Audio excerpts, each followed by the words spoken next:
شاندی تەفگەری ئازادی ئێمە سەردانی نوێنەرایەتی خۆسەری ڕۆژاوای کوردستان و باکووری سووریامان کرد بۆ گەیاندنی پەیامی تەفگەری ئازادی و گەلەکەمان لە باشووری کوردستان بە گەلی ڕۆژاوای کوردستان بە بنەماڵەی شەهیدان و بە تایبەتی بنەماڵەی شەهید مام یوسف گولۆ و نەوەکانی کە بەداخەوەین و هاوخەمی خۆمانمان پێگەیاندن بێگومان گفتوگۆیەک لەسەر دۆخی ناوچەکە بەگشتی هەرێمی کوردستان ڕۆژاوای کوردستان کرا بێگومان هەموو دەزانین کە دوژمنی گەلی کوردیەکە و ئەو دوژمنەی کە هێرشە کاتە سەر ڕۆژاوای کوردستان و کەسایەتیە کاریگەر و شۆڕژگێڕ و وڵات پارێزەکانی ڕۆژاوای کوردستان و سووریا بە ئامانجەگرێ هەمان ئەو دوژمن و هەمان ئەو داگیرکارەیە کە لە باشووری کوردستانیشە کەسانی ئازادی خواز و وڵات پارێز بە ئامانجەگرێ. يعني سرطة بخير هاتن شان تفجر آزادی كردستان دكان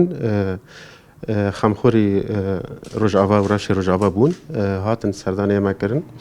يعني براستي أو شهادات داوية مالبات كله لباكور جلات سوري بتايباتي لقامش لهات كرن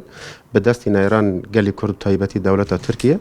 يعني نجارية كما ونا داوية شيء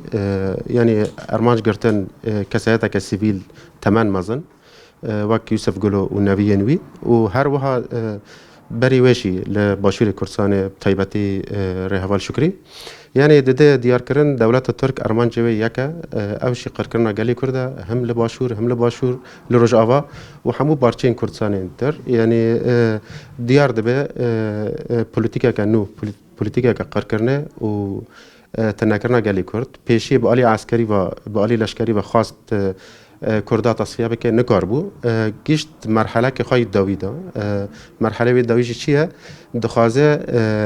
معنوي نرخ جالي كرد بتايبتي شخص وك يوسف قولو وك شهيد شكري وهروها الشهيدنتن دخازة إرادة جالي كرد آلي معنوي دا تنابك وتسليم بقرة